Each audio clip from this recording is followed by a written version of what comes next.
por meio da Tua palavra, nos ensinando, nos exortando. E tudo isso é para a glória do Teu nome e para a edificação da Tua igreja, Deus. Que sejamos edificados e também estejamos prontos para continuar servindo ao Senhor, amando ao Senhor, amando a Tua palavra, Senhor. E que nesse tempo de devocional aqui também, o Senhor fale ao nosso coração por meio da Tua palavra, em nome de Jesus. Amém. Bom, eu quero convidar você a abrir a sua Bíblia, Isaías capítulo 41. Isaías 41. Eu quero ler com vocês dos versículos 21 a 29.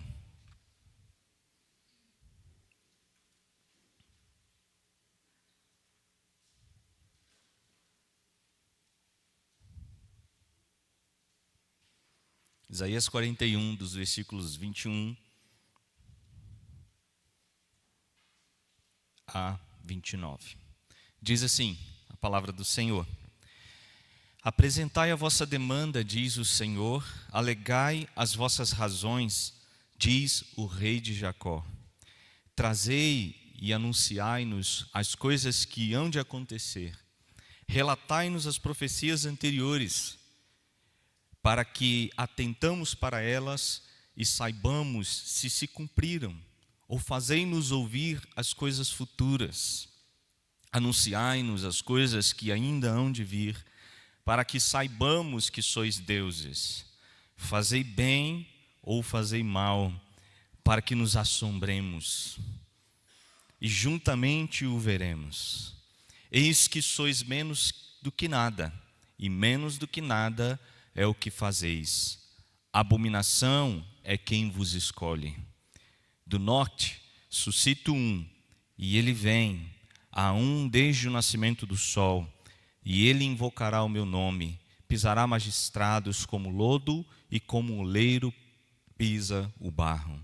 Quem anunciou isto desde o princípio, a fim de que o possamos saber antecipadamente, para que o digamos, é isso mesmo? Mas não há quem anuncie, nem tampouco quem manifeste, nem ainda quem ouça as vossas palavras. Eu sou o que primeiro disse a Sião: ei-los aí, e a Jerusalém dou um mensageiro de boas novas. Quando eu olho, não há ninguém, nem mesmo entre eles há conselheiro a quem eu pergunte e me responda. Eis que todos são nada, as suas obras são coisa nenhuma, as suas imagens de fundição, vento e vácuo. Amém. É um texto bastante interessante, que trata nesses capítulos, na segunda parte de Isaías, capítulo 40 ao 55 ali, uma polêmica entre Deus, o Deus verdadeiro de Israel, Yahvé, e os deuses dos povos, os deuses falsos. E Deus, nessa sessão do livro de Isaías, está falando sobre salvação, sobre o resgate dele, que viria para salvar e resgatar o povo de Israel, primeiro tirando esse povo do exílio babilônico. E Deus levantaria para isso um Salvador. E quem poderia ter anunciado isso com antecedência? Quem poderia ter dito, ou adivinhado, ou previsto que essas coisas aconteceriam? Essas são as perguntas de Deus para os deuses das nações. Interessante que nós gostamos de previsões. Quem poderia prever que nesses dias aqui em Goiás estaria chovendo, né? Talvez você diga, previsão do tempo, mas pegou muita gente de surpresa, né? Aqueles filmes, por exemplo, que falam da destruição, de catástrofes. Quem gosta de filme assim? Você lembra de algum? Talvez aquele filme 2012, o famoso filme 2012. Outro filme, O Impossível, que fala do tsunami na Tailândia. Filmes que tratam de tempestades. Tem um filme que se chama Tempestade, o planeta em fúria. Lembra desse filme? Não lembra? Não é da época de vocês, né? E tantos outros filmes que falam de furacões, que falam de tempestades, de tsunami. Esses filmes têm alguma coisa em comum. Trata um pouco da capacidade do homem de prever, e quanto antes nós conseguimos prever essas catástrofes, essas tempestades, nós podemos agir para buscar segurança, nós podemos agir para tentar salvar mais pessoas. E hoje nós temos, na vida real, agora saindo dos filmes, tecnologia que nos ajuda a prever algumas coisas, mas não a impedi-las. Podemos prever um tsunami, mas não somos capazes de impedir que esse tsunami aconteça. Podemos prever um terremoto grande e podemos prever furacões e tempestades. E, no máximo, podemos abandonar nossas casas, sair correndo, entrar no porão em algum lugar seguro e nos escondermos. Por quê? Porque não temos o controle sobre essas coisas. E é exatamente isto que o texto está nos dizendo. Deus está convocando os ídolos dos povos para trazerem as suas demandas, as suas previsões. Deus está chamando aqui no versículo 21 e versículo 22, anunciem as coisas que hão de acontecer, anunciem as profecias anteriores que se cumpriram. Quais profecias vocês fizeram? Quais previsões vocês fizeram? E Deus aqui então está envergonhando os deuses dos povos. Basicamente, neste capítulo e nesta sessão aqui, o Senhor está se apresentando como aquele que tem o controle sobre a história. E por isso, e isso é uma evidência de que Ele é soberano e incomparável. Deus é soberano e Deus é incomparável, porque Ele é o Senhor da história. Ele tem o controle sobre a história humana, e isso é a evidência clara de que Ele é soberano e é incomparável. Então, nesse texto, o Senhor então convoca os ídolos para um debate público, para a sua corte. Veja no versículo 21 que diz: o rei de Jacó, ele está na sua corte, ele é Senhor, ele é Deus. E ele convoca os ídolos para trazerem então as suas previsões. Porém, o texto deixa muito claro no versículo 24 e no versículo 29 que esses ídolos absolutamente nada podem fazer. Deus está expondo aqui a nulidade dos ídolos, que não podem prever nada. Veja no versículo 23. Anunciai-nos as coisas que ainda hão de vir, para que saibamos que sois deuses. Façam alguma coisa, façam bem ou façam mal, para que nos assombremos, e juntamente veremos que vocês são deuses. Mas os deuses nada fazem, eles ficam em silêncio, eles absolutamente nada podem fazer. E as nações, a grande Babilônia, o Egito e tantas outras nações se apegavam a esses deuses, porém eles nada podiam fazer. Deus levantaria um libertador, uma referência a Ciro aqui, que viria do norte. E esse libertador libertaria o seu povo. E esse libertador destruiria o grande império da Babilônia. E os deuses babilônicos não podiam fazer nada, porque não eram deuses. Eles nem podiam prever que esse viria do norte, que esse libertador viria do norte.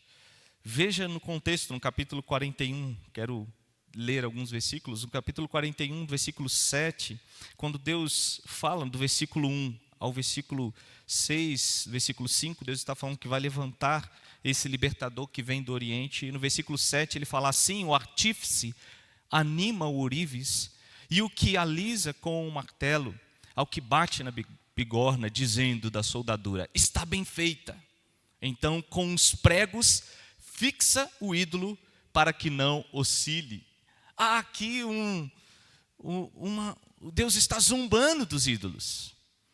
Os ídolos de vocês precisam ser fixados com os pregos, para que eles não balancem, não oscilem. Vocês estão correndo, fabricando os ídolos e fixando esses ídolos, mas eles não poderão salvar vocês. Não pense que isso está distante de nós. Assim como os babilônios se apegavam aos seus deuses para que os seus deuses os libertassem e os salvassem, impedisse que Ciro destruísse o seu império, nós muitas vezes nos apegamos a coisas e nos agarramos a coisas que nada podem fazer por nós, enquanto que devíamos apenas nos agarrar e nos apegar ao único Deus, o único e verdadeiro Senhor que pode salvar. Deus expõe a nulidade dos ídolos das nações, mas Deus também quer expor nessa manhã a nulidade dos ídolos do nosso coração. Que quantas vezes confiamos em coisas que nada podem fazer por nós. Lembrei daquele desenho, não sei se vocês lembram do Papaléguas. A geração mais antiga lembra, né? Papaléguas e o Coiote. O Coiote sempre se dava mal, né? O Papaléguas é rápido, é ligeiro, é esperto. E o Coiote sempre tramando planos mirabolantes para conseguir pegar o Papaléguas, né? E uma dessas, o Coiote corre atrás do Papaléguas. É interessante que ele consegue se aproximar do Papaléguas e a gente pensa, como que o Papaléguas geralmente some na frente, né? Como o Ayrton Senna. E o Coiote como... Não vou falar não, como quem que é, né? Para de brincar com o Rubinho Barrichello, né, gente? E o Coiote correndo atrás. De repente ele chega perto do Papaléguas, eu lembro dessa cena, e ele segura nas penas do Papaléguas, e o Papaléguas simplesmente para. Ele está vindo e ele chega perto de um grande abismo, e o Papaléguas para, e o Coiote continua correndo, e as duas penas ficam nas mãos do Coiote. E dá aquela famosa cena que o Coiote fica no ar assim, né, parado no ar aqueles 5 segundos, milagrosamente, né? Ele fica parado no ar com duas penas nas mãos. As penas do Coiote, do Papaléguas. O que ele faz? A única coisa que ele tem para se apegar é aquelas peninhas. E ele tenta voar, claro, inutilmente. Com aquelas peninhas ele se agarra àquilo. É inútil. Mas o que acontece? Ele cai naquele abismo, ele não consegue voar segurando as duas peninhas nas mãos. E às vezes nós somos assim, como o Coiote, com duas peninhas nas mãos, nos agarrando a coisas, colocando a nossa confiança em coisas que são nulas, em ídolos que nada podem fazer por nós. Em que você tem depositado a sua confiança? Ou em quem você tem depositado a sua confiança? Deus deixa claro aqui, para Israel e para todas as nações, que os ídolos são nulos e que eles nada podem fazer. E ao mesmo tempo que ele expõe a nulidade dos ídolos, ele expõe a sua soberania na história. Ele diz, eu posso fazer, eu posso salvar vocês. Eu posso levantar do norte um que vem desde o nascimento do sol, alguém que vem para salvar o meu povo. Quem poderia ter dito isso antecipadamente? E nós vemos no versículo 26, quem anunciou isto desde o princípio? Quem que pode anunciar desde o princípio e fazer acontecer? Este é um tema muito presente nesses capítulos de Isaías. E lá, por exemplo, no capítulo 43, no verso 9, nós vemos Deus trabalhando novamente esta ideia. E ele diz, todas as nações congreguem-se e povos reúnam-se. Quem dentre eles pode anunciar isto? e fazer-nos ouvir predições antigas. Apresentem as suas testemunhas e justifiquem-se para que ouça e diga, verdade é. Veja a continuação do verso 10. Vós sois as minhas testemunhas, diz o Senhor, o meu servo a quem escolhi, para que saibais e me creiais e entendais que sou eu mesmo, e que antes de mim Deus nenhum se formou, e depois de mim nenhum haverá. Depois de mim não há Salvador, Verso 12, eu anunciei salvação, realizei-a e a fiz ouvir. Deus estranho não houve entre vós, pois vós sois minhas testemunhas. Eu anunciei a salvação e a fiz ouvir. Mas tem vários outros textos nos próximos capítulos, nós não temos tempo para ver, que mostram essa problematização entre Deus e os deuses. Quem que pode anunciar, prever e realizar a salvação? O texto deixa claro que apenas o Senhor, o Deus de Israel. Eu só quero ler o capítulo 46. Aqui no capítulo 46, no verso 9, é uma mensagem contra a destruição da Babilônia. E os deuses babilônicos precisam ser carregados, enquanto o Deus de Israel carrega o seu povo. E no verso 9 diz, lembrai-vos das coisas passadas da antiguidade, que eu sou Deus e não há outro, eu sou Deus e não há outro semelhante a mim, que desde o princípio anuncio o que há de acontecer, e desde a antiguidade, as coisas que ainda não sucederam. E digo, o meu conselho permanecerá de pé, farei toda a minha vontade. Mais uma vez, essa dinâmica entre o Deus que pode prever e anunciar coisas, mas não só prever, ele controla a história, por isso o conselho dele acontecerá.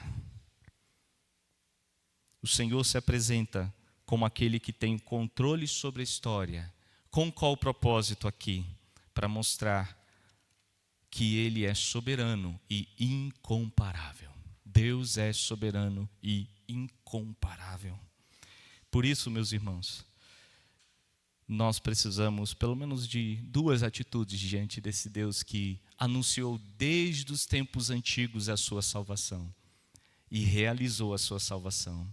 Assim como ele anunciou para Abraão e realizou, assim como ele anunciou para Israel e de fato levantou Ciro e realizou a sua salvação. Ele também anunciou a vinda do seu servo, que é o capítulo 42, continuidade desse texto, que viria para promulgar o direito aos gentios. Ele, somente Deus, pode fazer essas coisas. A nossa atitude, então, deve ser uma atitude de total confiança em Deus. Total confiança nesse Deus, que tem o controle da história. Essa é a primeira aplicação. O Senhor é o único soberano da história, portanto, é o único digno de confiança. E a segunda aplicação e última que eu quero deixar é que o Senhor é o único soberano da história, por isso, então, ele é digno de adoração. Nós não devemos temer em adorar a nada e ninguém, apenas ao nosso Deus. Quando ele realiza a sua salvação, nós vemos aqui no capítulo 42, os povos são convocados para cantarem. Cantai ao Senhor um cântico novo. Cantai por quê? Porque ele levantou um Salvador para o seu povo. E nós vemos na vinda de Jesus no Novo Testamento, que quando Jesus nasce, há cânticos. Quando Jesus vem, Simeão adora a Deus, Maria exalta o Senhor. Nós estamos cheios de cânticos no Novo Testamento, que mostram a atitude que nós devemos ter diante do Deus que nos salva por meio do seu servo, por meio de Cristo. Então, que esta conferência nos leve a uma atitude de total confiança em Deus, porque esse Deus é o Deus que anuncia e realiza e cumpre a sua salvação. E também nos leve a uma atitude de adoração ao nosso Deus. Que Deus nos abençoe. Eu quero convidar você a orar com a pessoa que está do seu lado, de 2 ou 3, para que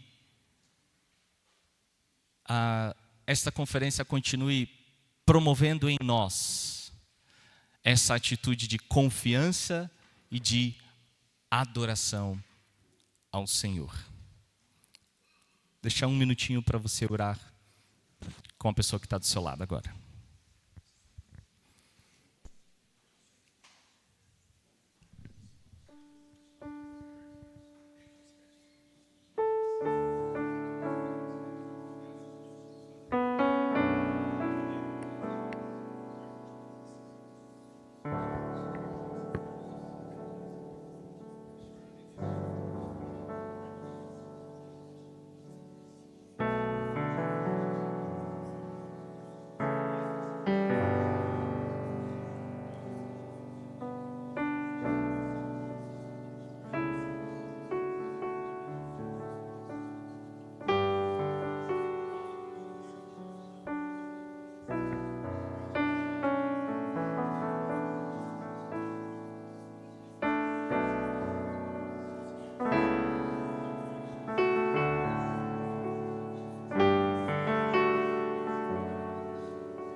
Querido Senhor, nós queremos te agradecer, porque mesmo sendo um Deus tão soberano, o Senhor tem, o Deus, se revelado a nós.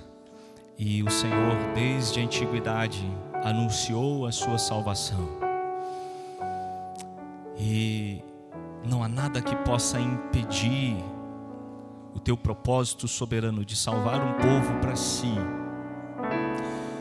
Portanto, Deus, nos dê um coração confiante no Senhor. Nos dê um coração dependente do Senhor, Pai.